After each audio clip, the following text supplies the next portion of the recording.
Hello and welcome to FPL Therapy. This is a weekly podcast hosted by me, FPL Raptor. I'll hopefully guide you through the season and make you laugh along the way because everybody needs a little bit of FPL therapy. Each week, we're going to actually be joined by a different guest in the hope that they can continue to provide unique insights and different perspectives. And we have a brilliant first guest, none other than Oscar. You perhaps know him as FPL Focal. He's got almost 200,000 subscribers on YouTube. And he actually said that when he hits 200,000, he's going to get a tattoo of his logo somewhere on his body. We don't know where yet. So if that isn't an incentive to subscribe to his channel, I don't know what is. How you doing, mate? Appreciate that. Yeah, I need to work out where to get that tattoo if I get that milestone. But yeah, I'm good, thank you. Yeah, thanks for having me on as your first episode. I'm honoured. Yeah, I'm excited to see what you've got in store with this podcast. I know you've got some great guests lined up for the future. I think so. I won't spoil anything, but she just told me a few he's working on, and yeah, hit subscribe. There you go. This is why you get another YouTuber on immediately, because you don't have to do all of it yourself. They can help you along with it. So today's podcast is obviously like pre-game week one, we'll call it, because we're a couple of weeks out now. But I wanted to have a real focus on those premium players and the premium discussion, because obviously we need to fill with budget players as well. But we're kind of struggling with Haaland, Salah, neither, both. Also the premium midfielders, the premium defenders.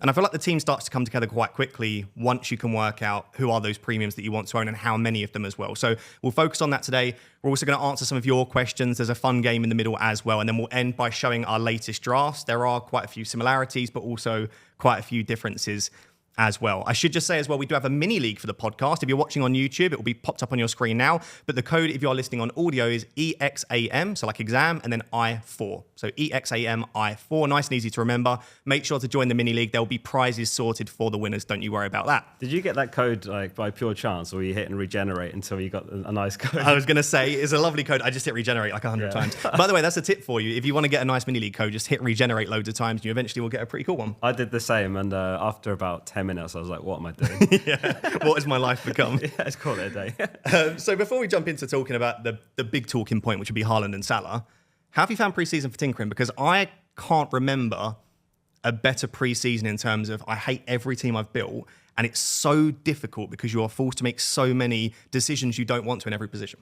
Yeah, I've enjoyed pre-season. I mean, even like long before I was making content, one of my favourite parts of the season was pre-season, just coming out with different drafts, reacting to what's going on in pre-season and that sort of thing. And yeah, I think that this season they've priced the players masterfully.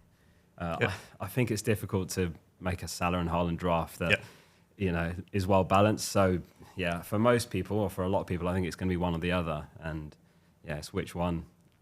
I think, like last season, I think I built from the get-go a draft where I was like, that's a strong defence. I've got all the midfielders I want. And it's just a couple of personnel choices, but it wasn't, I have to sacrifice this price point. I have to sacrifice this position. And in this one, yeah, you can go cheap in the defence if you want, but that's a sacrifice. You can lose one of the likes of Saka, Palmer, Foden, but that's a sacrifice. So I love the pricing, and I think big props to FPL because we criticise them constantly the way they run the game sometimes. But this has been brilliant, and I think the fact that I haven't built a single draft that I truly like yet is a good sign. So I think the big thing at the moment is Erling Haaland, and I hate this because I've been quite strongly opinionated from the get-go. And I should just context this if you've not seen my YouTube channel before. Last season, I sold Haaland in game week 8 when barely anyone sold him. He was very highly owned. So I don't mind going without Haaland. It's something that I've done before. But it feels very tricky in game week 1 doing it.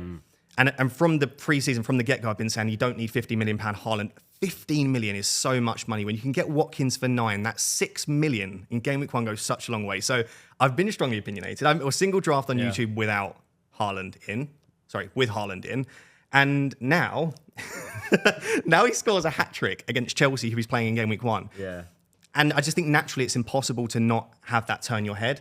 And the thing with Haaland, yes, he's suffering with these niggles that Pep's talked about. He's got these small minor issues with injuries and he's not fully fit. But he has also had a summer off. So without ruining your team too much at the end, right? Where do you stand with Salah and Haaland? I mean, you just alluded to the fact that you don't think you can get them both in. Are you very set on that, fairly set? And if you were to only go for one at the moment, do you think there's a standout or do you think it's quite close? By the way, I remember when you sold him last season, and I was thinking that was brave because last season he was cheaper and he was like 80% owned. Yeah, I remember that. This season, I think it's a bit easier to go about him in the sense that his ownership's a lot lower. Like there's a lot less on the line than going without an 80+% owned Haaland. It's difficult. You can make the case for both of them. Like Haaland Haaland's Haaland. He's top of the goal scorer projections for the season. He's got amazing fixtures. As we've seen, like he's just put a hat trick past Chelsea, which is again one fixture. We're all talking about Ipswich game week 2, but that Chelsea that's the easy fixture now. The game week 1, yeah. But yeah, so you can make the argument for that and just set and forget captain him. We know what he's about. But then Salah is Salah, like the only player to get 200 plus points for 7 straight seasons. Wow, that 2.5 mil goes a long way. Yep. So without saying which one I'm on currently, you can make the case for both. You can make the case for owning both as well, by the way. Yeah. Oh, absolutely. But I think the most important thing is Salah's now bald, and bald players have that. They have something about them, and I think as soon as I saw Salah shaved his head and he's bald, I think that bald. I think he said bored. Is he bored? That's just the bald, like an egg. Salah is now an egg with me, and I think there's some sort of allegiance between the eggs. Yeah. So I would. I found it very tricky. So I think for me, it's literally 50-50. If I list the pros and cons for each, I think it's very close. Yeah. And if I think it's a 50-50, well, one of them's 2.5 million cheaper. And so I think that's why for me, I've had Salah in a lot of my drafts. I've got like a pros and cons list here because I wanted to make sure I covered everything. But going with both is obviously fantastic because you can afford any player in the game in one transfer. And that's an obvious point. But if you start with the most expensive player in every position, you can get anyone in midfield and attack now with one transfer, which is great. And you have the 2 best captaincy options every week. You captain a player in game week 1 against Ipswich, no disrespect to Ipswich, and a game week 2 against Ipswich. And it's easier to downgrade than upgrade. If you start with Haaland and Salah, then you can easily downgrade.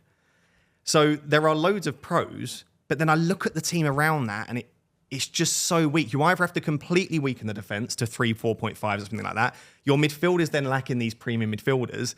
And then you have to rely on players like, and I have no issue with this, but lots of players like Rodgers, Hudson-Odoi, Semenyo, Andreas. And I think once you're stacking 2 or 3 of those in your team, I mean, how do you feel about having to rely on budget options? Do you ignore the price, but would you feel comfortable starting someone like João Pedro or Andreas like every single week? Not every week. I mean, João Pedro wasn't in Brighton's last squad, so he's a bit of a worry for me. I'm not sure if I'll take him to game week 1 unless he's starting what's left in their pre-season every game. Andreas as well, similar. I mean, it's not the worst fixture, game week 1, Man United, but we'll have to see where he plays after the Smith-Rowe signing. Could be Smith-Rowe down the left, which is where he played for Arsenal. Yep. But towards the end of Smith-Rowe's Arsenal career, I guess you could say, he was playing through the middle. So, we'll have to see how they line up there. Yeah. So I think for me, like if you put teams into like Review or Fantasy Football Hub, whatever system you use, they all spit it out and say they don't like Salah and Haaland together. That's it. I was about to make the same point. Like, why is that? Why does any algorithm, which is they remove the bias, they don't have FOMO, they don't have fear of missing out of Haaland's hat trick. Why don't? Because you've got the best 2 captaincy options, so surely you're optimizing points there. But why don't these algorithms like having Haaland and Salah? You are, You've got the best captains every week, but you're losing points on other players that are downgrades. So instead of a Saka, you've got an Odegaard or a Bruno. You could still do great, by the way. Like they might end up scoring equally, but there are sacrifices elsewhere. So, for me at the moment, it's one or the other. And again, talking about models, this goes to show testament, again, how masterfully they've priced the players. Right now, there's absolutely nothing between Salah drafts and Haaland drafts if you're someone who follows the models and how they're expected to do. But the Salah and Haaland drafts are expected to do not as well, but that isn't to say that'd be the case. It's just projected data. And what's interesting, I did a video actually with 5 former FPL world champions, and I basically just said to them, how are you currently lined up for game week 1? And there was no consensus one way or the other. There were Haaland drafts, Salah drafts, and a couple of them had both. So it's really interesting. Can't wait to see how the start of the season goes. Yeah, because there's always a template in terms of there are 30 players that we're largely all choosing from, but the combinations are so different that one premium different choice and it's a completely different team. The thing that I was surprised about when I was looking on the models, because Oscar and I do I'd say referring to models. I don't think either of us rely on models, but it's nice to sort of sense check yourself. Mm-hmm. And something that I noticed is actually the neither draft isn't too far behind. So from the last time I checked, it would be kind of a Haaland or Salah draft does very well. Neither does a little bit worse. And then after that, the both they don't particularly like. But I find that interesting because I suppose if you nail the captain every single time, because you're obviously going against Salah and Haaland every week, if you do nail that captain, it probably is the best draft because you've got the money invested elsewhere, right? For me, it's a bit of a bet. I think it's a big bet on nailing captaincy every week. So you really need Haaland and Salah to completely smash with those weeks when you're rotating the armband onto them. So, It's very close, but for me, it's one or the other at the moment. Yeah, it's not for me. I like having a reliable captaincy option. Like I've looked at the first 6, and Salah might not do particularly well. And I should say we need to talk about at this point. Salah is under new management. We've got no idea exactly how they'll line up under Slot, and there is a lot of unknowns around Liverpool. They've looked decent at points in pre-season, but players returning late and stuff like that. So maybe Salah won't be my captain, but I like the idea of going into the season when I've got one player that I don't mind captaining in 5 of the opening 6. I don't almost want the extra headache each week of choosing between Isak, Palmer, Saka, Son. And I've got like 5 good captaincy options, because the chances are if you're choosing between 5 players every week, and even in game week 1, you could conceivably captain Isak against Southampton, Saka against Wolves, or Son against Leicester. All of them are good options. I don't want that headache. I just want to captain. I almost feel like captaincy for me is not the extra decision that I want to make every week, but maybe that's why I've not pushed towards the top 1,000, because I'm not willing to make these decisions and take these risks. I don't know. Yeah. I mean, what I will say, Liverpool have looked quite sharp in pre-season from what I've seen. So I have a feeling they're going to start well, and it's not going to be too much of a transitional period. I think they've selected Slot quite carefully. Yeah, they have. Chelsea, I'm less bullish on. I think they're going to take longer to get up to speed. And when we've seen it in a few games, like Celtic, if we're honest, kind of dominated them. They look wide open at the back. City managed to press them well, win a few balls when they were trying to play up from the back again. So, yeah, there's a few question marks, obviously, with new managers coming in. But my feeling is Liverpool are going to be all right. Yeah, I think they will as well. I think they'll surprise people, because there's a lot of talk about the end of the Klopp era. And generally speaking, we do see that with a lot of teams. Yeah, 100%. And there's been a manager that's been there for a while. I mean, we saw it post-Fergie. The team fell apart. Post-Wenger as well. Exactly, like when Arteta absolutely. came in, people forget how bad he was. Like the banter era, Socrates, Mustafi centre-back. Honestly, some of the goals we conceded, some of the results. But, it took us a while to get there. So I hope, like Chelsea, stand by Maresca. You would hope rather so, yeah. than spin the wheel. Have you got the wheel? I have. There is a wheel somewhere. We need. By the way, if you're watching this, I bought a wheel, a real life wheel we can spin. Let us know if you want us to do anything on that wheel week by week, because obviously it's here, and I want to have a bit of fun with this show. But yeah.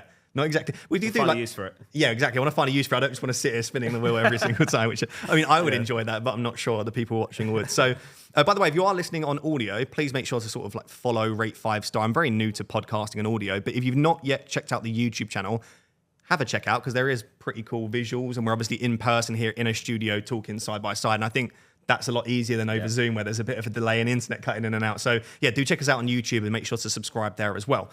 So, let's say that we both agree at the moment, but we might change our mind, that Salah or Haaland is best. We don't really love neither, personally, for us, and we also don't particularly like both at the moment.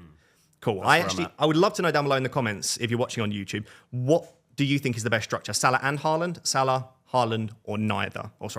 Neither or both. I think conceivably you could go with all of them. But I think regardless of your structure, there's a very good chance that you've got... I've been calling them semi-premiums, which is all of the midfielders less than Salah, but I guess they're almost premium players now. They're around that 10 million price point, and we've got KDB, Saka, Palmer, Son, Foden. Yeah, what do we call a premium? I suppose 10 mil, 9.5. I suppose Foden and KDB are premiums. Yeah, they are. So let's call them premiums. So let's say you've got Salah, or you don't want Salah. Do you stand quite clearly on one that is best out of KDB, Saka, Palmer, Son, Foden? Is there one that stands out to you as they've been in most of your drafts and you think they are the standout, or have you been switching around? Yeah, Saka's been in most of my drafts. Yep. It could be a bit of Arsenal bias there, but I mean, he's getting better and better every season. I don't know how high his ceiling is. Yep. So I think he's absolutely going to be a factor this season, and probably locked for game week 1. I did actually have Palmer initially in my very first draft I did, and he's actually left my draft, and it's Saka that's come in. I won't spoil it. But that's the issue with Palmer, right? Is with Saka, your next downgrade is Ødegaard, right? And I think after Ødegaard, you might want to go for Martinelli or Declan Rice, which, I mean, go for it if you want to. But for us, it's probably Saka, Ødegaard, or no one. Maybe Havertz, but he's still quite expensive. With Palmer, not only is he more expensive than Saka, but you've got Nkunku sat there. And it annoys me that I think this way, because Nkunku doesn't cover Palmer. A player doesn't cover another player. That doesn't make sense, right? Because if Palmer gets returns, Nkunku doesn't cover those returns. Right. But I guess the thought process is, if Chelsea start the season on fire and they're scoring goals, if Palmer's getting goals and assists, it has to be Nkunku that he's linking up with and is also getting goals and assists. And you don't need Nkunku to get even close to Palmer. If he gets within 40 points at the end of the season, he's worth the 4 million savings. So you just need him to almost try and half keep up with Palmer, and then that's enough to justify the extra 4. But I do hate this thought process that Nkunku covers Palmer, because he obviously doesn't. I mean, obviously FPL is all about squeezing as many points that you can out of a player for their price, value basically. Obviously, you could get more points per million with Nkunku, but then he might not be a factor for captaincy. But yeah, it's interesting. He's looked really good as well in pre-season, like really intelligent player. He can play a few positions. Maresca clearly loves him based on what he's been saying in his post-match press conferences.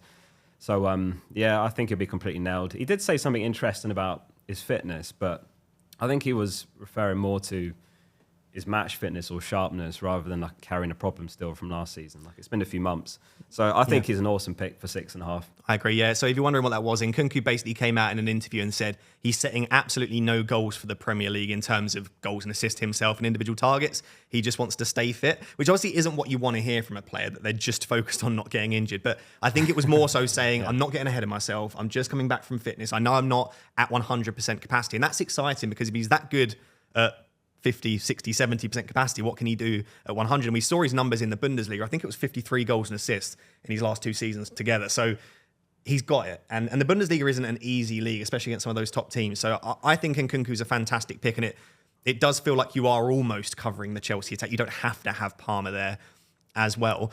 I think an interesting one that is creeping more into our thinking, but there is so much unknown about it, is Son. I was about to ask you about him. Has he been in any of your drafts? Yes. Has he really? He's been in and then he left very quickly. Oh. And the only reason for that is I find it difficult to squeeze multiple in. And I think at the moment for me, Salah and Saka are the best. Yeah. I agree with you that after Salah, Saka for me is the second best premium midfielder, just due to minutes. And there are so many unknowns about all the players. If I go through them, Salah's under a new manager, immediate unknown. KDB, is he fit enough? We don't know. Is he going to get the minutes? Is he going to be back in time for game week 1? Probably, but a little bit of uncertainty. Palmer, new manager. We don't know. And Nkunku back in the team. Son, is he going to play on the left? Is he going to play through the centre? If they sign Solanke or Tony, which the rumours are quite heavy for, he's not on penalties. And then Foden looks very likely that he might not be back for game week 1 now. So if I go through all of the premiums, there are literally every single one of them has unknowns other than Saka. Yeah. Saka's playing under the same manager in the same role, will have penalties, will have good minutes. And Arteta said that he's going to be back. So I'm finding it difficult to not go for Salah and Saka in a lot of my drafts. But you can squeeze a third in if you go for like a João Pedro or Wood in the attack and weaken the defence slightly. And I would say Son's very close to being that for me because I've got Nkunku in there. And again, it annoys me, but it feels like, I don't need another Chelsea attacker. So what's interesting, by the way, this season we've got kind of those premiums, but then we've got options a notch below. So you've got Saka and then you've got Ødegaard. You've got Palmer, then you've got Nkunku. You've got Son, but you've got Johnson. Exactly. It's really well how they've done it this season. Even with Salah, like Jota, and even maybe Szoboszlai if he plays as 10, or Harvey Elliott if he plays as the 10. Like you do have, but they will have their risks associated. Like, is Johnson going to get the minutes? Is Jota going to get the minutes? And so this is why you pay the premium, because Saka, Palmer, Salah, they're nailed. They're all on pens. Their minutes are great. They justify the extra money. But it's about, which of the downgrades I suppose do you see as the smallest? That's what you need to think about. Is it Palmer to Nkunku? Is that a small downgrade for you? I think Saka to Ødegaard is arguably the smallest downgrade, because Ødegaard every season gets close for points. I don't know what it was last season, but it was extremely close. Last season, like 186, 212, I think the year before. So I mean, if he gets around 200 again, great value for 8.5 mil, I think he is. So I think he's absolutely an option. Yeah. Exactly. I've got a question for you later around that 8.5 price, but I think he's a really good option that's going, because we want the premiums, and then once we squeeze the premiums in, we go, we've only got 6.5 left to go for this one. So I think a lot of teams have budget midfielders, a couple of premiums, and then that's it. And no one has that mid-priced Bruno or Ødegaard. And I think there could be some value there. I guess we'll have to wait and see for kind of structure and how we can squeeze the players in. How would you rank the premiums then, the midfielders? That's a good question. I've put mine in order here. Shall I go first? Yeah, you go first while I think about it. I like that. Yeah, go for it. So the order I've gone in is Salah, Saka, Palmer, Son, KDB, Foden. Now, it feels wrong putting Foden at the bottom, but it's just based on what Pep's been saying about he's not going to be involved in pre-season. I think he said he's not going to play in the Community Shield. This is for game week 1 you're ranking, right? Not just overall as assets. For game week 1 to own for the season, like I'd have KDB further down. Maybe I'd have Palmer higher up, for example. Exactly, yeah. But I'm talking about game week 1 here. So I'd go Salah, Saka, Palmer, Son, KDB, and then Foden. I'm gonna go for the cop out here and say I fully agree with that list. Genuinely, the only one I would be, if we get confirmation that Son is through the 9 and on pens, and they don't sign Solanke or Tony, I think I might put Son ahead of Palmer if you have Nkunku in there just as an option. But I would agree that I think for me Salah and Saka are slightly clear of the other options at the moment. Yeah, Good. Good. I'm glad we agree. Yeah, This is agree on perfect. one thing. So I guess we've discussed Salah, Haaland. We've discussed the premium fielders. We might as well finish the premium discussion with the premium defenders. Mm-hmm. Most people I've seen, unless they're going for Haaland, Salah, and they want other expensive attackers, have one premium. I've been going with 2 in a lot of my drafts. Where do you stand with, like, where's the limit? Like, how much is too much money invested in your defense? Or do you not think there is? Like, could you foresee Trent, Gvardiol, Saliba, or Trent, Gvardiol, Porro being worth the money? Or do you think you want 2 and then you want to rotate that third spot to have the money in the attack? I don't think it's a problem having 3 premium defenders. I mean, if they value and you see them that way, then absolutely not a problem. You know, again, like people that follow the models closely will be getting a back 3 of something like Trent, Gvardiol, Gabriel, or Porro. Yep. So I think it's absolutely viable. My very first draft just had 1, which was Gvardiol. I've got a second one that's come in. Yeah. So you can ruin it a little bit. So like in terms of premium defense, like have you been getting 2 into a lot of your drafts? Yeah. Then? So right now I'm on Trent, Gvardiol. So I'm 2 premiums myself. Porro has been in a few drafts. He's someone I really want to find a way to squeeze him because he's done very well in pre-season. Obviously, he's got consistently good underlying numbers, not just last season, but longer term as well. Yeah. Super attacking. Scored a worldie in pre-season against Bayern. Did you see that? I did. The box. I don't know, but this is a good question actually, because we're both data-driven managers, right? Do you see that as a good thing or a bad thing? Because he's getting goals, but he's not getting clear-cut chances. But it shows that he's got the technical ability that he doesn't need the clear-cut. So it's positive, but I would have rathered it been a 1-yard tap-in because it tells me that he's getting into the right position. You're not going to get that often from a defender. Exactly. I agree with that. Yeah. No, he's clearly been encouraged to shoot. And yeah, he scored a few times last season. He got a bunch of assists. So I think he's a great pick for 5.5. It's just game week 3 and 4. I think it's Villa and Arsenal. Not sure which way around. That you probably want to bench him. But yeah, if you can find room for someone like Konsa for 4.5, he's perfect to rotate in. Yeah, their fixtures are Leicester, Everton, Newcastle away, Arsenal at home. Yeah. Then Brentford, Man United, Brighton, West Ham, Palace, Villa, Ipswich. I mean, it's not a bad run other than... So it's really just game week 4. It's just Newcastle and Arsenal. Newcastle might be all right. Exactly, I think they're going to be better this season defensively. Potentially. I suppose you just need a decent defender if you do potentially want to rotate him out for game week 3 and 4 then. So someone that has a decent fixtures in those weeks could be good. So yeah, Ezri Konsa. Oh, is that your team there? Oh, you should see the state of that. This isn't my team, don't worry. So I agree that Trent and Gvardiol for me are clear. But the reason for that is you've got clean sheet potential and you've got attacking threat. And I think when I look at the other defenders, I think Arsenal defence, there's not much attacking threat particularly. Yep. I know Ben White and Gabriel did great last season, but I looked at their data and it was actually really disappointing. It was like 0.15 non-penalty expected goal involvement, which is quite a bit lower than Gvardiol, Robertson, Trent.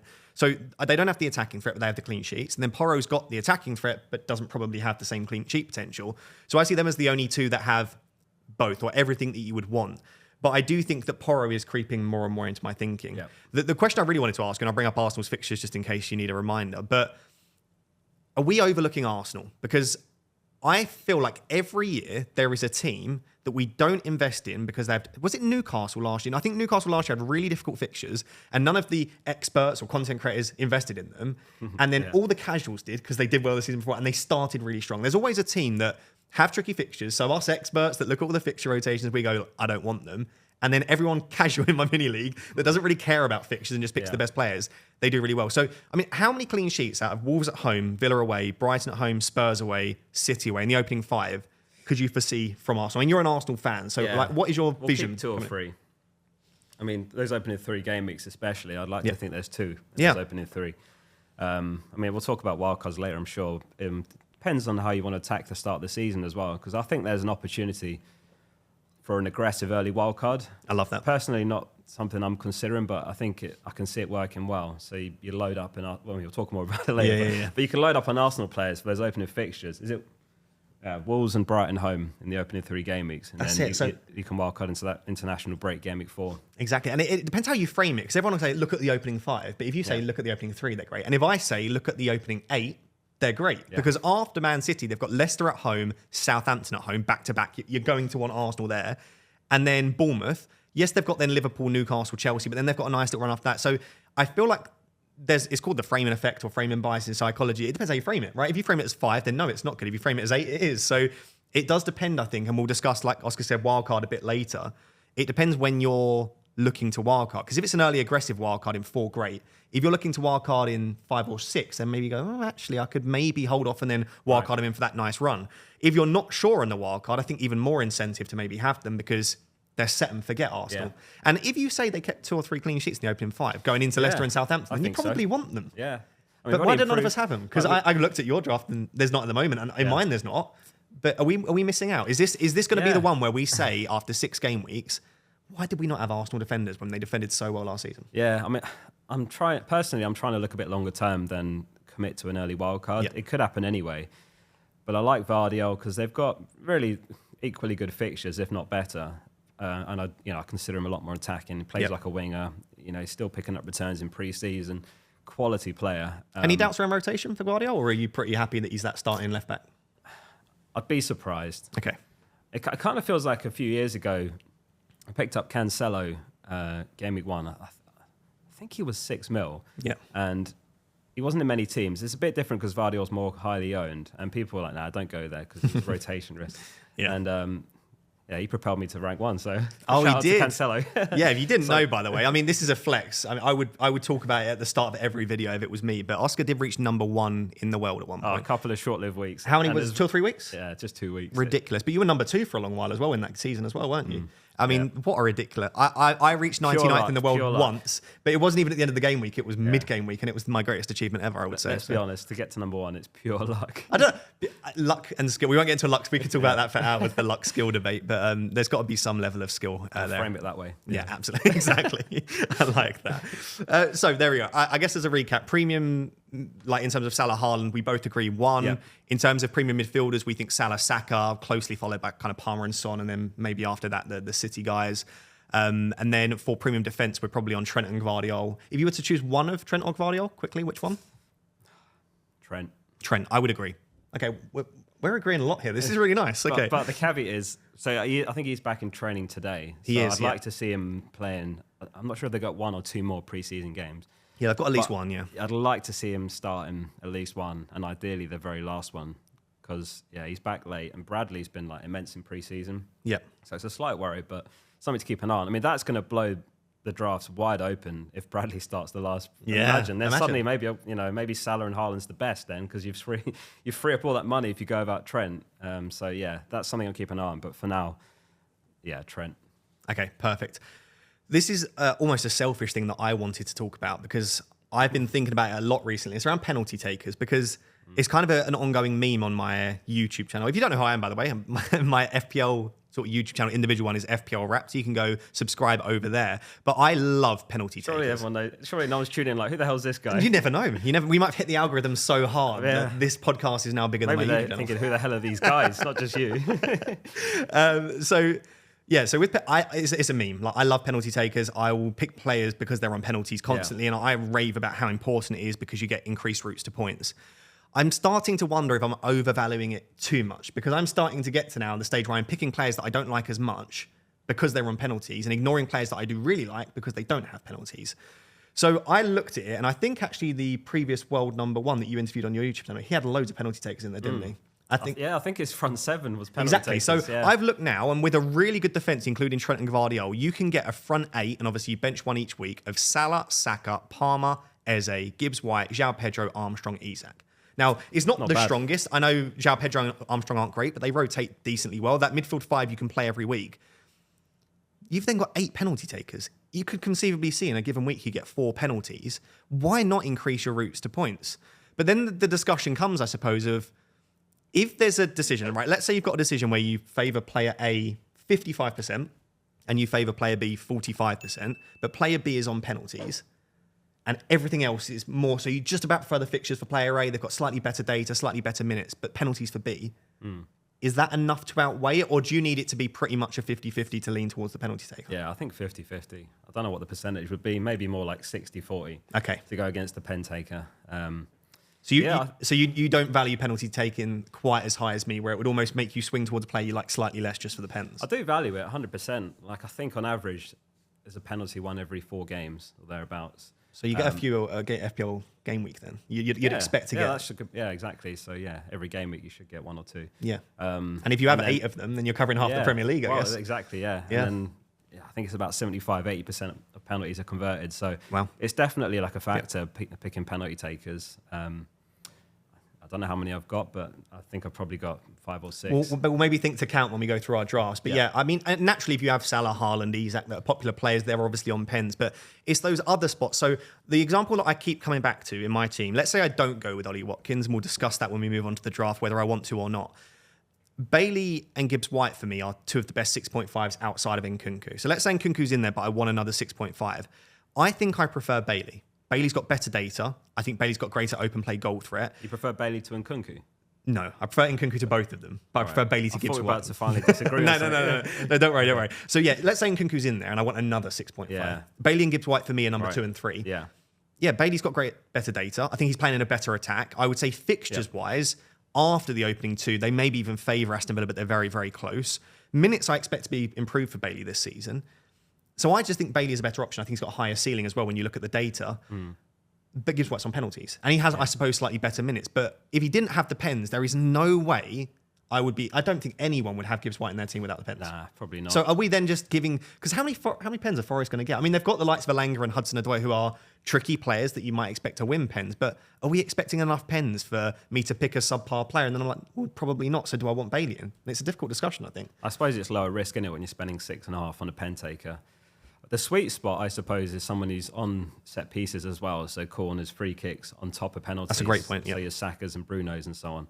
Interestingly, in pre-season, this might have just been the last game only, but Gibbs-White wasn't taking free kicks and corners. Interesting. I expect he's still on penalties, but yeah, that reduces his appeal a bit for me. Even then, I'm not sure if I prefer him to someone like Hudson-Odoi from literally the same team and cheaper. Yeah. But yeah, the sweet spot is both. So yeah, your Bruno, Sakas, those sorts of players that are on pens and taking some set pieces. Yeah.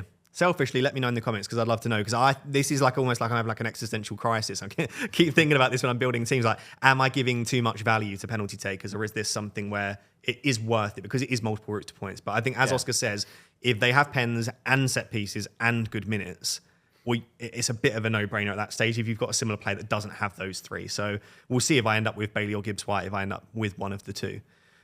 Interestingly, so I asked for questions over on Twitter and got loads around premiums and the classic questions that you'd expect, but there were a lot of questions around wildcards. And this is an interesting one because I think a lot of the time we're like, well, we've not really thought about it. But is there value in starting game week 1 with a very specific idea of when you want to wildcard? Or do you think it's better to set up a team that doesn't need a wildcard in a specific week and can just sort of serve you long term?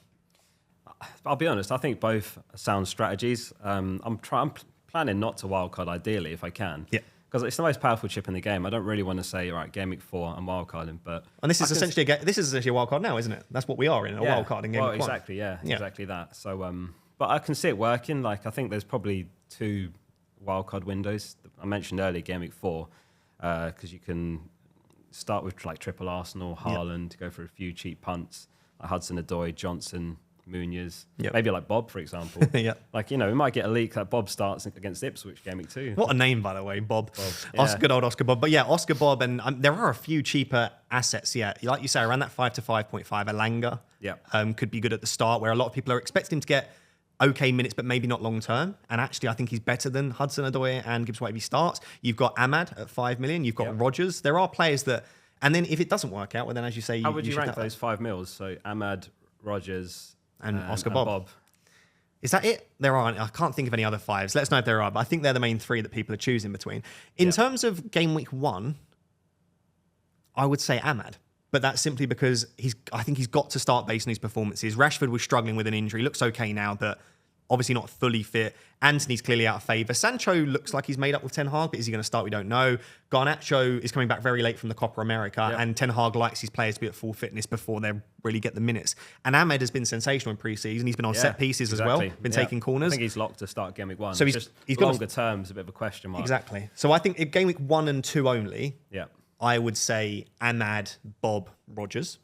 But if you're looking over the opening 5 or 6, then I think it becomes a lot more difficult. And if Rodgers does look likely to start as like a second striker off the left, then probably longer term I'd go Rodgers. But I think I'd be on Ahmad, but maybe that's a bit biased. I like Rodgers more personally, but you've got, so Haaland's out for 6 weeks, right? So Yeah. Xerxes, I don't know if he's been involved in pre-season at all yet. He's just started, yeah. Right, so then does he come straight in up top, or does he go for someone like Rashford, which then Opens up a wing spot, yeah. opens up the wing, so it could be Garnacho on the left, Ahmed on the right, for example. I like So that, yeah. it could be options there. Yeah, again, I like Bob. Like, if you want to play full sweat and look out for leaks, you know, Yeah. if there's a leak, he starts game week 2 against Ipswich. Like, you're laughing with a City player for 5 mil. But I like Rodgers the most. Again, none of them are completely nailed, but I think he's probably going to get the most minutes of them all. I think the other wildcard window that I'm looking at, maybe more likely to go for, is game week 6, because you can start off with your Liverpool and Newcastle players. Yep. Great opening fixtures.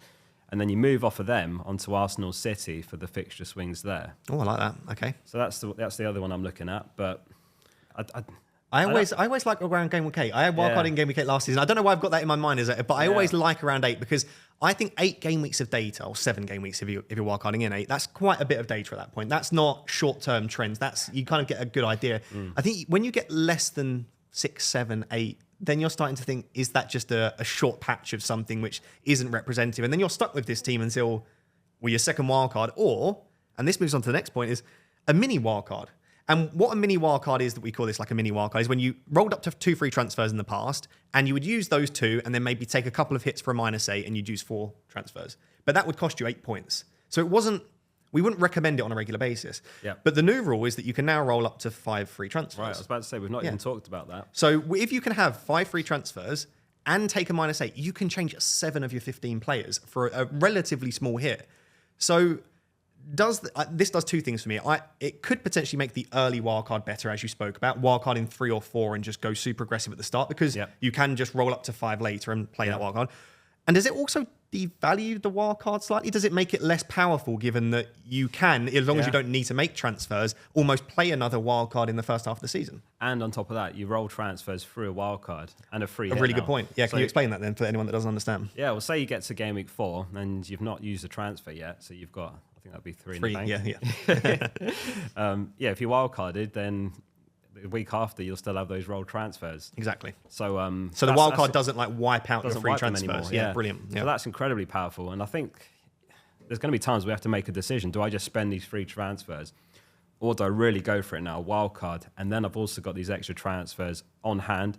Plus, if you're wildcard and you're planning not to spend a transfer straight away, so yeah, you could be in situations where you end up with 4 or 5 transfers. I don't know if it's going to realistically happen. How often? Let's make a prediction. Then we'll come back to this. How often do you think this season you will have 5 free transfers? I'm going to say not at any point. I was going to say once, and the only time I could imagine that happening is if you're going into a blank or double, and you can get away with not. It would be very useful going into a double game week with 5 frees, and rather than using them in the weeks building up, as long as you can field 11, I reckon we'll try that at points. But all you need is a few injuries and suspensions and stuff. I'm going to try and be careful with that, because I think a trap I could fall into is thinking I'm just going to keep rolling it. Yeah. But there's going to be times where you might think I'm not going to roll because it might be more useful later on. There'll be times when that's the case, but there's other times where you're rolling for the sake of just wanting to have those extra moves, when spending a transfer could be doing points on the table. Doing nothing isn't always a good thing, right? So there have been some times when I've rolled a transfer and I've been like, if I didn't roll and I was aggressive with that one transfer, I wasn't so obsessed with having free transfers, I would have done better. Yeah. And I think when the game first launched and the rules came out that you could roll up to 5 free transfers, I was extremely annoyed almost. I thought it was a silly rule. I was like, it encourages inaction. Yeah. The patient, boring manager's going to win. You should have seen them in the group chat. Harry and Ross. These 2 were moaning about it. I think it's fine. I was popping off. I was surprised Harry cared, because Harry's the most boring manager ever. we love you really, Harry. So, but no, people that play this boring template way, I thought it would really suit them. And I would say Oscar and I are slightly more differential. We like to, not all the time, not for the sake of it, but we like to be a bit different. And I felt like it was almost punishing that by allowing you to roll up to 5. But the more I think about it, that could even be a bigger advantage for us, because so many model-driven template managers are going to, I actually put a team into FPL review.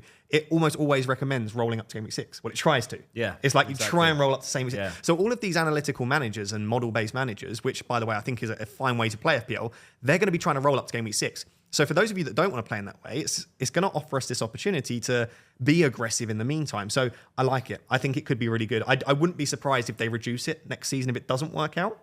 If we end up that loads of people can quite often roll up to 5, it might be that they reduce it.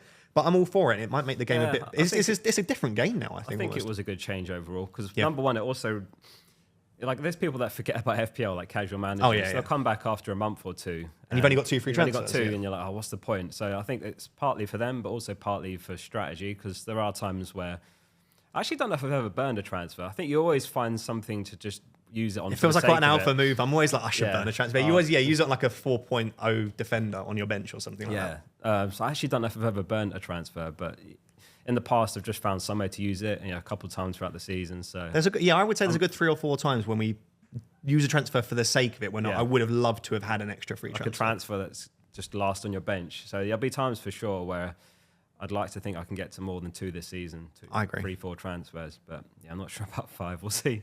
Yeah, definitely. Okay, so hopefully that helps with the wildcard. So I think Oscar said game week 4 and game week 6, you'd like us 2 windows. And I say game week 8. I suppose we should just very briefly cover the idea of keeping your wildcard until as late as you could possibly use it. So you get 2 wildcards, one in the first half, one in the second half. You can use the first one. I don't know when it is this season. Usually around game week 19-ish. Yeah, just going back to that as well. So, like, if you're planning to use it game week 4, you're not going to get the second one till the halfway mark of the season. So, and you don't want to use it then I'm either. reluctant to do that, but I could definitely see it working, and you just explode out the gates if you do start aggressive and then use it in the international break. The first one, game week 4. And when you get your second one, we don't want to use it straight away because that's around Christmas. You want to use it for the blanks and doubles around, let's say, game week 27 to 30 is the earliest. Yeah. So if you use it in 4, you're going 23 game weeks with essentially the same team or only using your free transfers. Yeah, good point. And so I think always a very safe bet. If you like your team by game week 8, 10, 12, using your wildcard as late as possible, the first one around game week 18 or 19, it sets you up then for the period leading up to the blanks and doubles. And obviously, if you haven't needed it at that point, there's no point playing it just for the sake of it. So yeah, let's say game week 4, 6, 8-ish. I've also said Liverpool's fixtures start to turn around 8. So if you've loaded up on Liverpool, you can move off of them. And then maybe around game week 17, 18, 19. And we'll obviously discuss that in future episodes of the podcast. When we get to wildcard weeks, we'll cover some drafts. But I think my advice would be build a team that could serve you okay in the long term, but don't be afraid to play an early wildcard this year just due to the 5 free transfers. I think it could be okay. And based on that, when we see my draft in a little bit, I've tried to build a team that might give me that option to roll. Yeah. So a bit more depth on the bench. I like that. Trying to play a bit differently. In past seasons, I've had, just a 4.5 mil defender on the bench, and then non-starters beyond that. So this season, I'm trying to play with a bit more depth with that in mind. When you sent me your draft, I looked at your bench and I liked it, which was a weird thing for me because I don't normally like bench cover and bench depth. It's normally, I'm like, get rid of that money on the bench. I actually released a video recently, which was like 10 biggest mistakes and it's having too much money on the bench. Yeah. But this season, I do agree that because of the rolling of the transfers and because there are really good cheap options that you can rotate, it might work out well. So I'm excited to look at that draft. Cool. So next part is some quick fire questions. I think I've added 1 or 2. I'm going to turn this laptop away from you. I think I've added 1 or 2 since you last looked at this. So I'm just going to surprise you. But so we'll do this every week with every guest. And obviously, if there are future ones that you want to ask for the next guest who will be on before game week 1, let us know. So these are just quick fire questions. I just want you to answer them within, let's say, 5 to 10 seconds. It doesn't have to be one word, but don't waffle like me. Okay, so just try and keep it concise. Yep. Cool. Let's do it. So the first one, is Alexander Isak essential? I hate the word essential, so I'll say no, but... Is he as close to essential as you can get? I'd say close, but you can make up points from elsewhere. Okay, perfect. 3-5-2 or 3-4-3? Ignoring the personnel, just the structure, what do you prefer? 3-4-3. 3-4-3, interesting. I would disagree with that, but that's fine. We're allowed to disagree every now and again. Can we circle back to that after we've done the quick fire? Yes, we can, absolutely. Yeah, I like that. Okay. Muniz or Wood, if you have to start them every week? Muniz. Interesting. Okay, I like Muniz. I think he's underrated. Ødegaard or Bruno? Ignoring the other players, just the 2 of them. Okay, Ødegaard. Andreas or Smith Rowe, both at Fulham now. Andreas, nice. Gibbs White or Bailey? I'm going to go Gibbs White. Cool. Best 4.5 goalkeeper at the time of recording? Flecken. Is that just for safety, by the way, or is that do you think Brentford defence is very good? I think it's a good defence. Last season they conceded. This is going to go over 10 seconds. You can carry on. Go. They conceded. I think they were second after Arsenal for percentage of total shots outside the box. Oh wow! So that's an easy way to rack up save points with less likelihood of losing the clean sheet with shots coming outside the box. So they're good for that as well. Fixtures aren't great, but lots of save points, and obviously, Valdemarson 4 mil safe backup. Interesting. Okay, I like it. Final one, non-FPL, but who wins the Premier League? Arsenal. I knew you were going to be biased with that. I was hoping you'd say City. Okay, I do think you've got a very good chance, to be fair, but it just depends on the fitness of the key City players and also your players as well. I think it will come down to injuries and how much you have to rely on squad depth.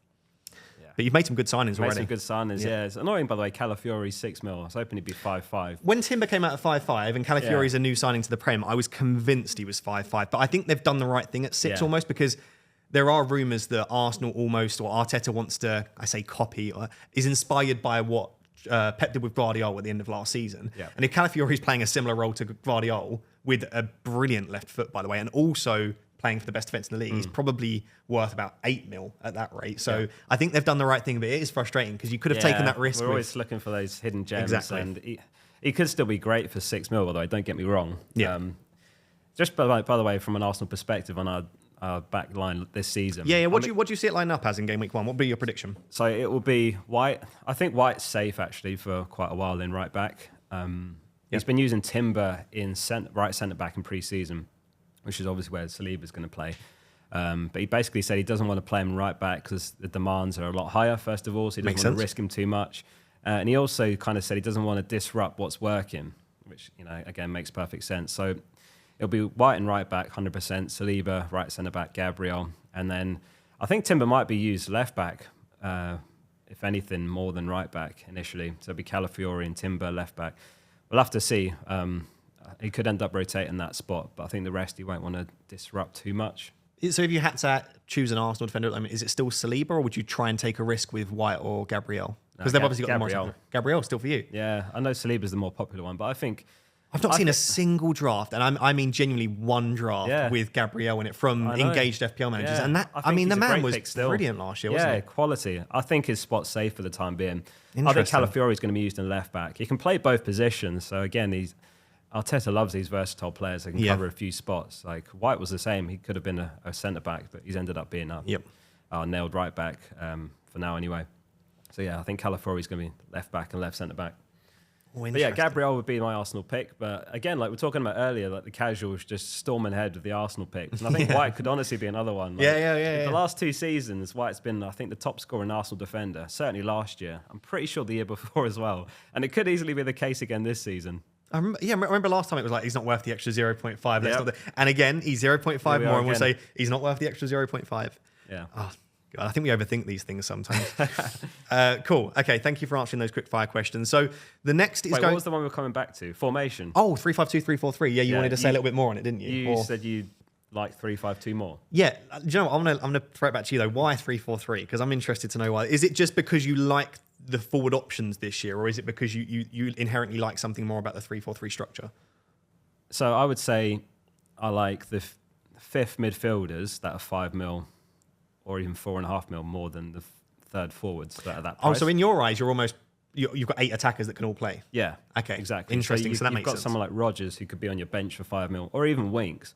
Whereas 4.5 mil forwards, there's no one. Yeah. Like I've seen Fraser, Stuart. Mrs. Pickles draft. Yeah. Who's here, by the FPL way. Pickles behind the camera, by the way. Yeah. Big shout out. She's got Fraser, I think. I've got Stuart. I've got Stuart. Yeah, it's not there's great, Cannon, is it? Yeah, but like yeah, none of them yeah. are going to play like Winks. Like he's going to get Winks will play basically every game. Yeah. So for me, that's why I'd go that way. But it depends on the player every season. To be honest, although I said 3-4-3, I think both are dead even this season. I think the only reason I said 3-5-2 is the cliche saying that an extra point for a goal, an extra point for a clean sheet. And we tend to see, although last year there were some great forwards, if you were to rack up total points scored, the midfielders tend to be a little bit higher. Yeah. And I just think that there's slightly higher upside. Yeah, but what I love about the forwards, I would say they're almost more consistent because they're forwards, they're likely to score more often. Yeah. So I feel like you've got a higher ceiling with the midfielders, the likes of Bailey, Hudson, Odoi, but I'd almost feel safer with an Armstrong or a Wood. So I agree both works, but I'm really biased towards 3-5-2 for some reason. By the way, I say that. I've got a 3-5-2. My team's 3-5-2, I think. Or it's like a 3-4-3, 3-5-2, no, isn't it? It's like, it's like a rotating. It's rotating. Yeah. So, yeah, okay. We'll get on that because it is a really nice team. So the next part is like a little section that I want to do in every single FPL Therapy podcast. So I'm going to try and get a game going with every single guest where they select the 3 players that they think will get the most points in the upcoming game, which of course for you, sadly, is in a few weeks. So you've got a little bit of a disadvantage here, but you're basically going to select the 3 players that you think will do the best, score the most points. Yeah. But to make it so that everyone every week doesn't just say Haaland, Trent, Salah, you've got to pick players that are under 10%. I don't know if these players still are, but when we sorted the players out, they were at that time under 10% ownership. I think they should still be as well. Yeah. And yeah, we're going to basically get, if you're watching on YouTube, you'll see the players pop up. You'll see a leaderboard pop up as well. So yeah, do check it out on YouTube if you're listening on audio. And of course, we'll read out the picks as well. So I'm delighted to say that you are the first person to be able to provide your 3 guesses. I'm up against it a couple of weeks before Game Week 1. And also, you're going to be up against directly another guest who will be on next week before Game Week 1. And they're going to have a 1-week advantage. Oh. But after that, there'll obviously be just one guest every game week. So they have to pick different to me next week? They are going to have to pick different players to you. Okay, So you've locked these 3 players in. Yeah. We're going to start. Let's start with the defender on your list because I love this pick. And also, yeah, I've gone a bit rogue with this first one. And under 1% defender with a beautiful Game Week 1 fixture. So who is it? It's Lewis Hall from Newcastle. Now, again, if, say like a week today, Trippier's gone, then I would have gone Livramento. But right now, I think it could potentially be Hall's breakout season. He's been immense in pre-season. I think he's got 1 goal, 1 assist at the time of recording. But he's not like a Burn sort of left-back. He's inverting. For his goal, for example, he was on the edge of the box, received the ball centrally, it's literally right in the middle of the pitch, edge of the box, buried his shot from outside the box. So, looking at the opening fixtures, his price, and his ownership's crazy low. 0.6%. It's crazy. And from what I've read, Newcastle fans think it's his spot to lose. He'll be first choice left back this season.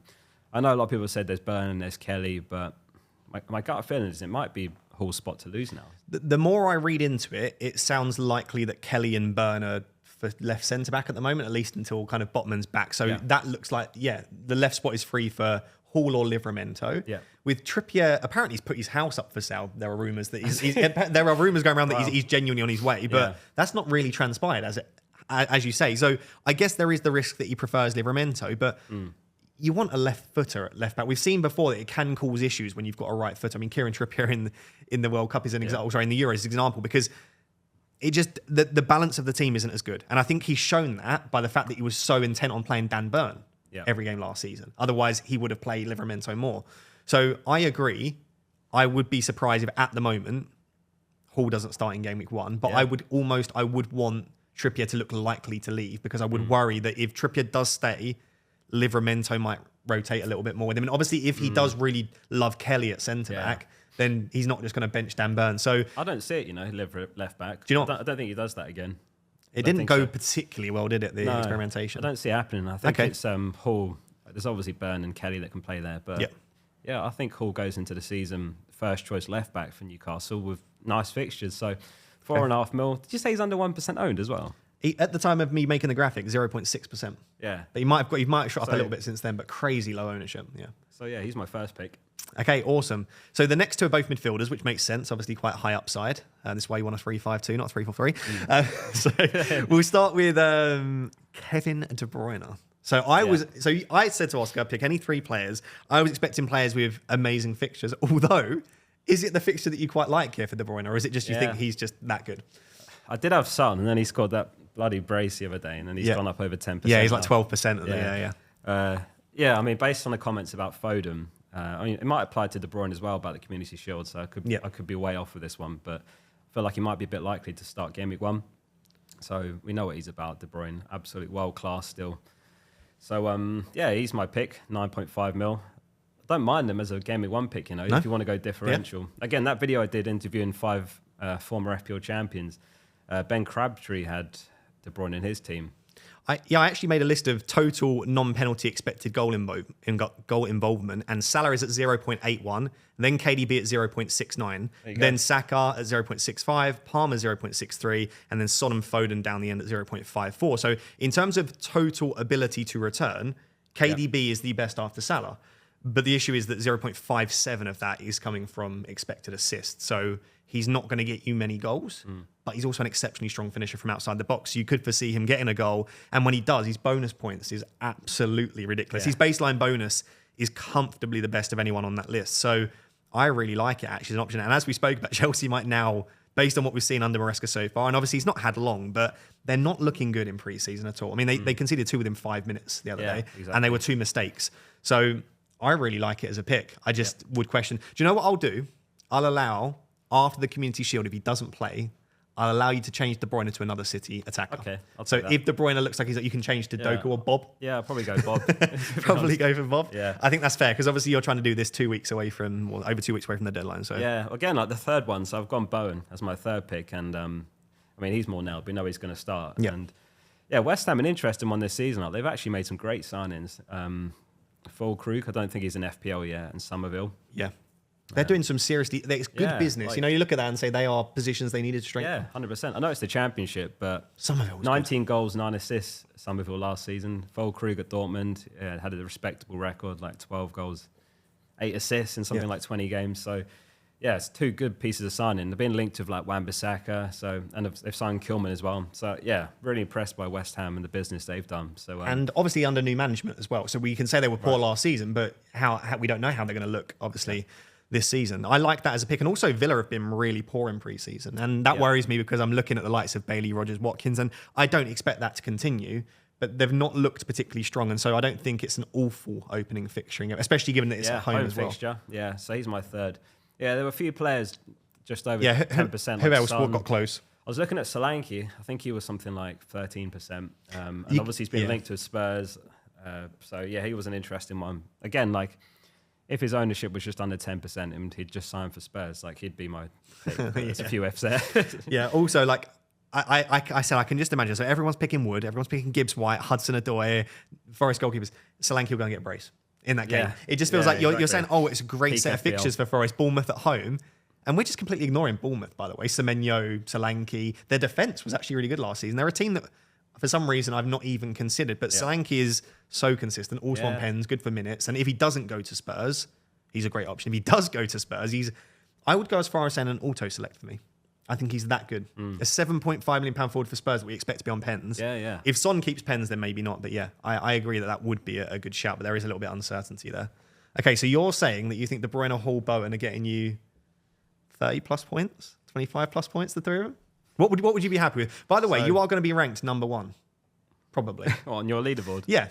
No, 50-50. Is there there's someone else. You're going to be ranked in the top two, guaranteed. Top I mean, two. after more guests come in, who knows? But Wow, so, okay, how many points? how many points would you be happy with from De Bruyne, Hall, Bowen? Also, let us know in the comments, De Bruyne, Hall, Bowen, how many points are they scoring? And if De Bruyne doesn't play Bob, how many points are they getting in game week So one? let's go Hall keeps a clean sheet and he gets an assist. So With bonus, 12? yeah, we'll go like a couple of bonus as Okay. well. Bowen, he'll say he scores, and then we'll say De Bruyne puts up 1 goal, 1 assist. So I'll just go for a conservative 40-ish. I think that's fair. I think that's conservative. This is already, I get about 12 points. Yeah, Six. Yeah, it could. They are really good picks though, and this is the reason I wanted to do this because they're three players that I've not put in a single draft, but I do really like the I justification. like the behind 10% rule as well, because you have to think outside the box and try and justify it. Yeah, absolutely. Right. Well, then the moment we've been waiting for. We've sort of started to allude to this throughout the episode, but this is going to be both of our FPL drafts. Okay. So I think what we'll do is we'll go through Oscar's first, and we'll obviously read it out for those of you on audio. We'll discuss a lot of the picks. We'll then do mine, discuss a lot of the picks, and then maybe just sort of side by side compare the two of them and say why we've differed and where we've differed. So I'll read it out for audio whilst you're getting it up. So Oscar's team is Flecken in goal. This is the one I've got anyway. Trent, Hall, and Gvardiol as the back three, with Konsa and Greaves on the bench. Yeah, I'm going to have to look at yours. Is it slightly different, your one? Yeah, because I was tinkering with a team for a video. Oh, no. So we tinker constantly. So, yeah, so you got Flecken, Trent, Hall, Gvardiol, Konsa, and Greaves on the bench. So, Konsa is the sort of rotating defender with Hall. Yeah. Then a midfield five at the moment of Saka, Fernandes, Rogers, Salah, and Eze. And then currently a front two of Havertz and Isak. But the unique thing is, and I'll let Oscar take it away to explain why, he's got Muniz on the bench. So I think structure-wise, this is probably slightly more a 3-4-3 than it is a 3-5-2. But it switches between the two because you've got Rogers and Muniz, and I love that rotation. So yeah, explain the team and sort of the justification for it. So one tweak I've made is actually Muniz starting over Rogers now. So you got him starting over Rogers now, okay? That's insulting me slightly as a Man United fan. Well. Is it just because of the Man United aspect, or just because you think Muniz is a better pick than Rogers? Or is it West Ham? Are you thinking West Ham could be a little bit stronger this year? It's a bit of both. I'd say Muniz he's going to probably get more minutes. Rogers probably comes off early. And honestly, the United defence, it's a shame about the Euro injury. That's a big loss for us. I was gutted. Last season, just United defence was just shocking throughout. I know you got super unlucky with a lot of injuries. Yeah. And you've obviously got players back now. But so, yeah, where do I start with this? So yeah, Flecken, I talked about him earlier in terms of the Brentford shots outside the box. Yeah, they were sixth for expected goals conceded last season. So they are going under the radar. They're another team like Bournemouth, but I suppose Brentford's fixtures, I'll get them up because that was my worry with Flecken. I mean, he is actually in a lot of my drafts, but in the opening 5, they've got Palace. You'd expect them to maybe concede, although that is at home. Yeah. Liverpool isn't great. Southampton is an excellent fixture, but then City and Spurs. So 3 of their opening 5 games are Liverpool, City, Spurs away. But as we say, we're not building for 5 game weeks. We're building beyond, right? Yeah, again, like I said earlier, I'm hoping to save the wild card and plan longer term. If I do end up using it like game week 4, then it probably wasn't a very good play. But I agree. Yeah, I think he was a top scorer and 4.5 mil keeper. Obviously, you got Valdemarson, who's like the nailed backup, so you're guaranteed a keeper every week. That is an underrated aspect because there are rumours that Flecken might not be first choice, might be dropped, but they've not got any other keepers other than that 4. So you are guaranteeing yourself a keeper. Where with Henderson and Miguel and Sells and all of it, they've got so many issues associated with them. So that's an underrated aspect that you don't want to be making a goalkeeper transfer, and you don't have to here. And there's a few like Henderson. Maybe a little bit of a question mark, probably first choice, I would say, but you never know if he has like a stinker in the first few game weeks.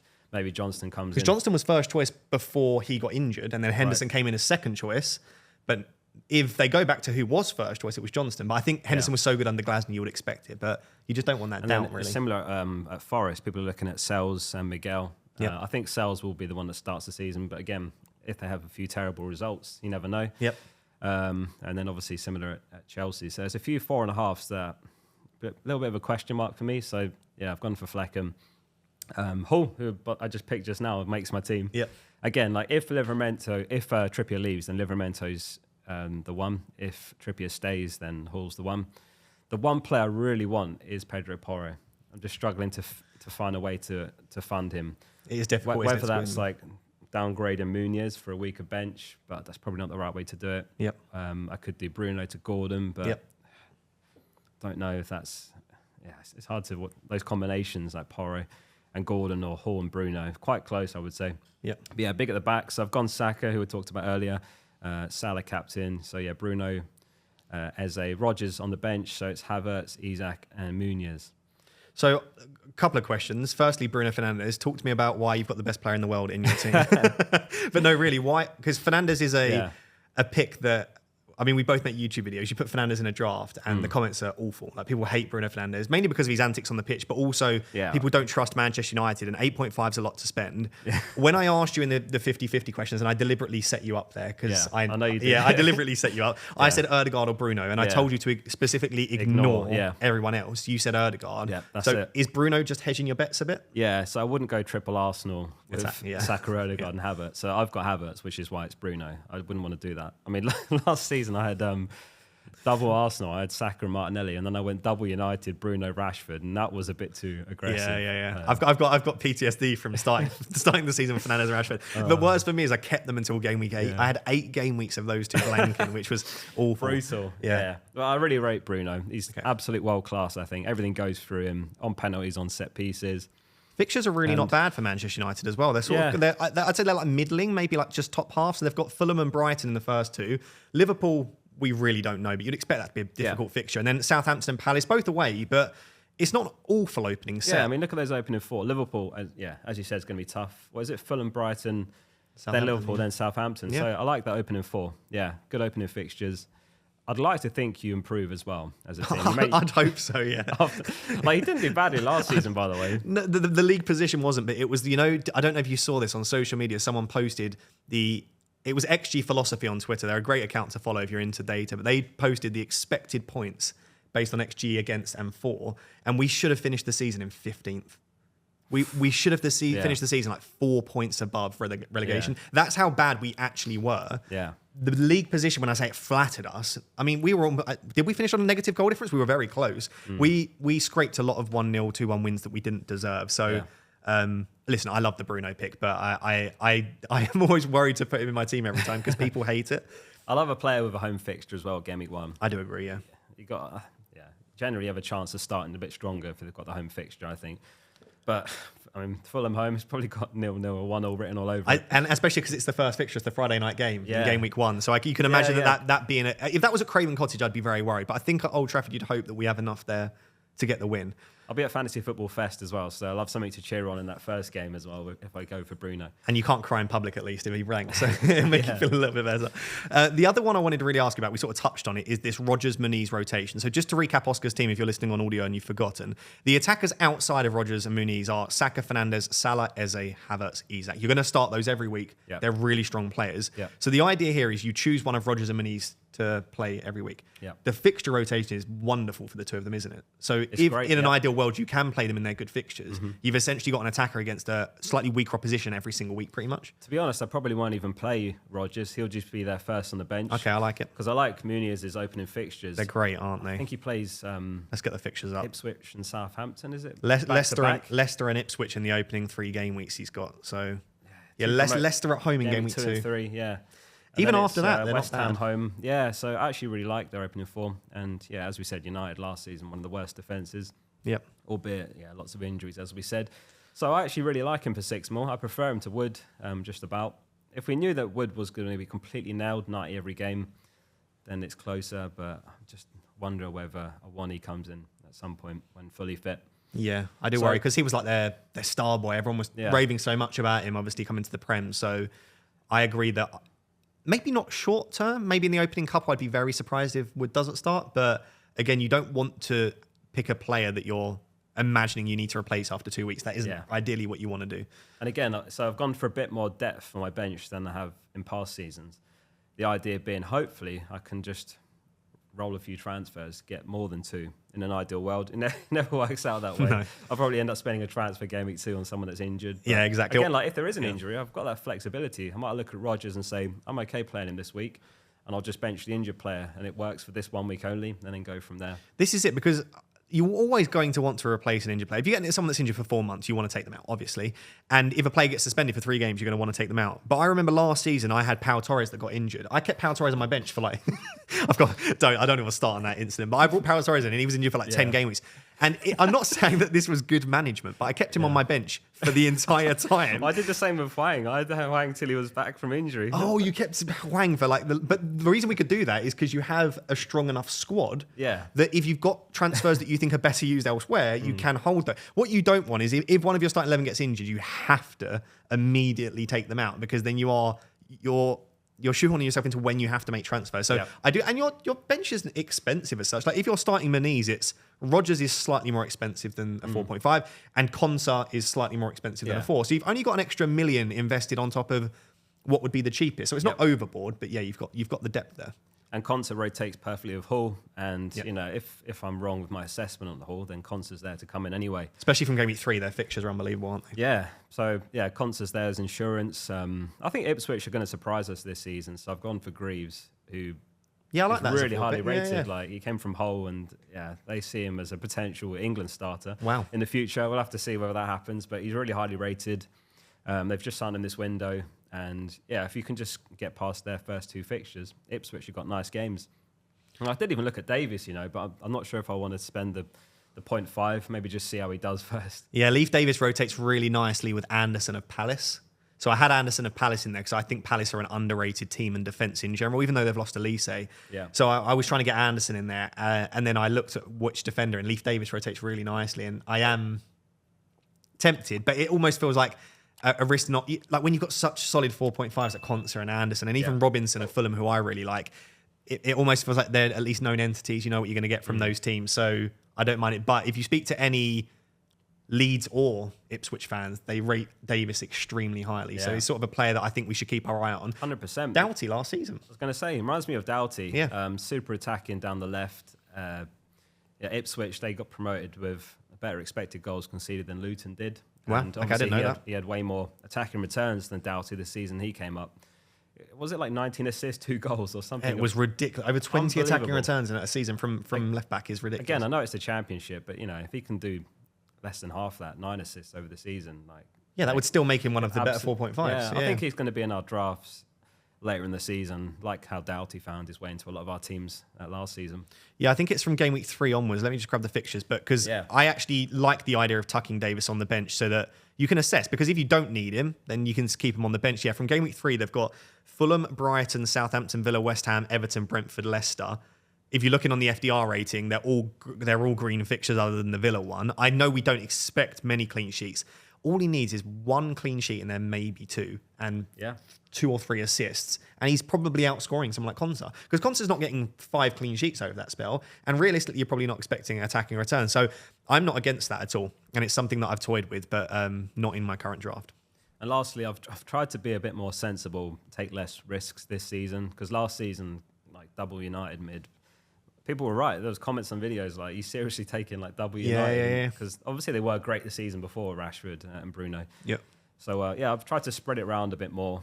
Havertz is probably the one pick that I was going to ask about Havertz. So talk to us as an Arsenal fan. Do you think he's now, because I've heard very good things about Gabriel Jesus' fitness. Yeah. And I'm worried that he can do a very similar job apart from the physical aspect to what Havertz does. Yeah. So how sure are you that he's going to start the first few? I'm not worried, personally, for that reason. Havertz offers so much up top in terms of a physical presence. Against Liverpool, you could see it was sorely missed. Havertz played in midfield and it was Jesus up top. Okay. But that's more because of lack of players available for selection than anything. And on top of that, apparently we're close to signing Marino, who could actually put the nail in the coffin to not see Havertz in midfield again, besides other cups. He'll probably play like the Xhaka role, so it'll be Marino and Ødegaard in midfield. And I'm fully expecting Havertz up top, Gemic 1. Yep. It's a nice fixture as well. Do you want a bit more Havertz propaganda? I want as much Havertz propaganda as possible because he's a nice price point, so go for it. So from Game Week 26 last season, I actually had to write this one down. Yep, I like From it. Game Week 26 last season, when he was moved to striker, 8 goals, 6 assists in 13 games, so just over 1 return a game. Okay. And over that run, after he was moved up top, only Palmer, Isak, and Haaland had a higher expected goal involvement. So from Game Week 26 till the end of the season. He only blanked a few times, didn't he? Yeah. Like 2-3 times, was it? Something like that? Yeah, he was 4th for XGI in the entire league after he was moved to striker. Interesting. And I'm fully expecting him to be striker again. Obviously, the fixtures are a bit of a mixed bag, but again, home fixture Game Week 1, home fixture Game Week 3. And I see him as the sort of player that can get something against anyone. So I think he's awesome for 8 mil, and I prefer him to Watkins. Oh, okay. I thought the propaganda was high until you then finished with that statement as well. I like it. I think if you knew he was going to start, I think he'd be in more drafts. It's just that concern. But this is where you get ahead in FPL by calling minutes that other people don't. Yeah. So I think if other people see someone as a minutes risk and you're looking at him in your team and you're going, like, let's say you think Martinelli starts every game for Arsenal, then he is an excellent pick. And that's where you get ahead because FPL is starting to get more and more a minutes prediction game because we've all got the same data available to us. We've all got the same content that's being created, the same models.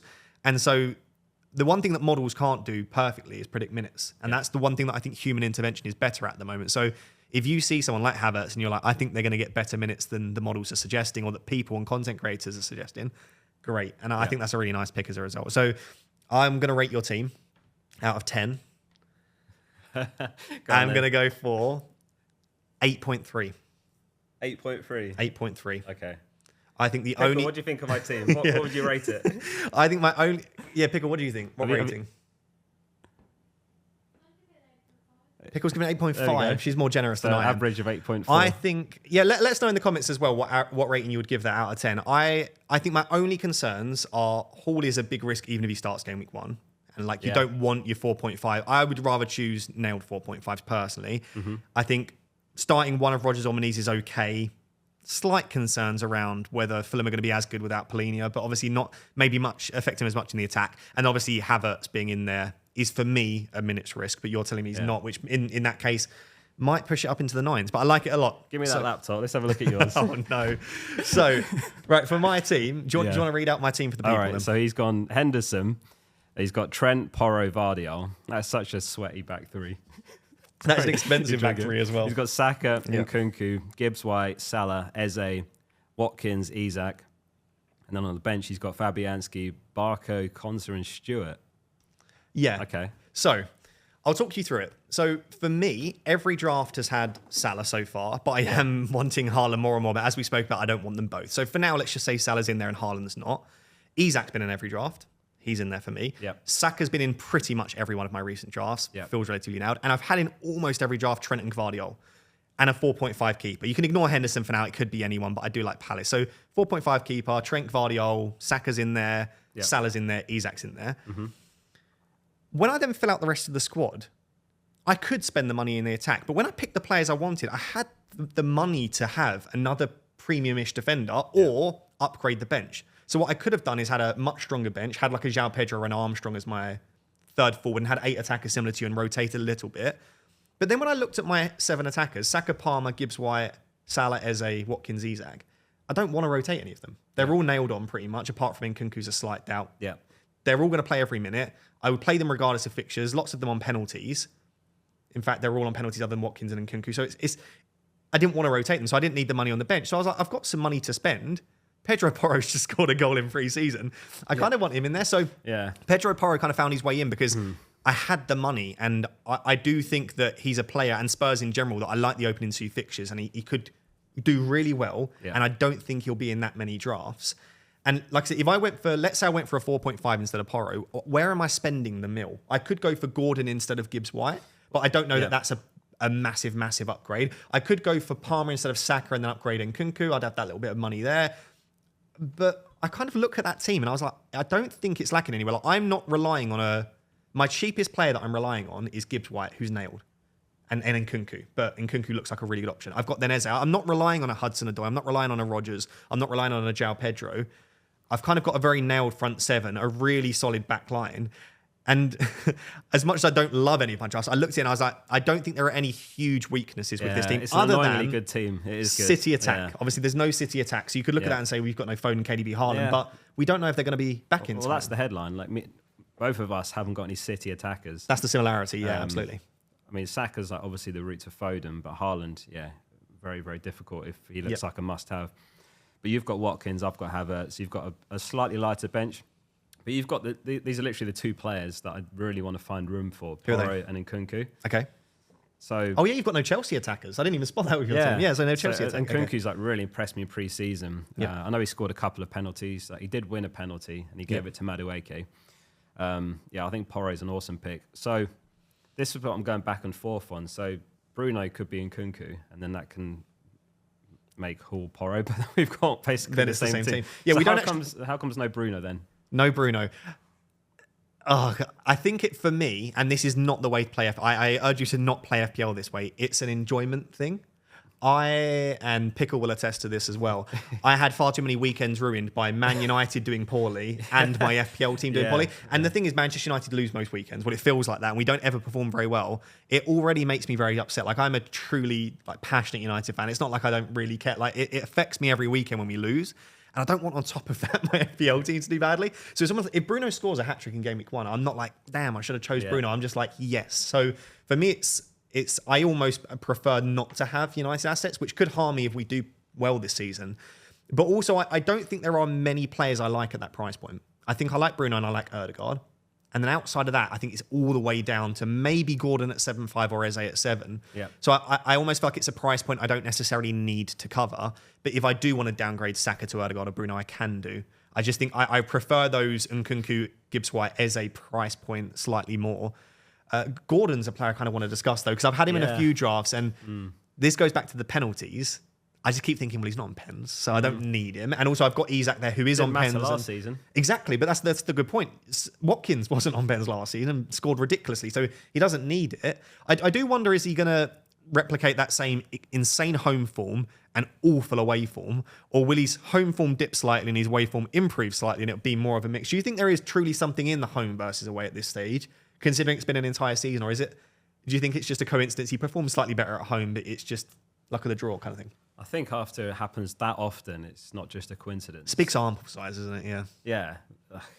He was significantly better in home fixtures last season. It was like 90% of his returns came in home fixtures, and he only blanked like twice the whole season. So, yeah, he's one that I reluctantly don't have because it is a home fixture and it's a promoted team. So, yeah, those are probably the 3 players in Nkunku, Porro, and Gordon that are just missing from my draft.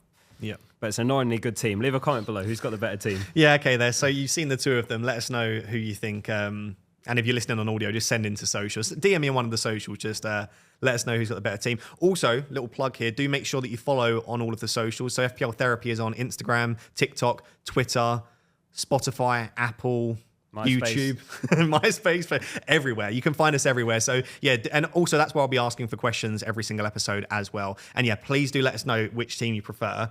In all seriousness, I don't think there's much between them. We've got the same players covered. I was going to say they're so similar, and I was thinking hopefully your next guest is on Haaland or something a bit different. I've got a feeling the next guest will be, so we won't spoil who the next guest is. But I'm 90% sure that they have Haaland in their draft, and they are head of the Haaland propaganda as well. So it will be nice to have that chat. And also, I think in the next episode we'll have a bit more of an in-depth chat about those budget options, because we've gone quite heavy on the premiums here. But it will be nice to try and find out those 5.5 to £4 million defenders and work that out.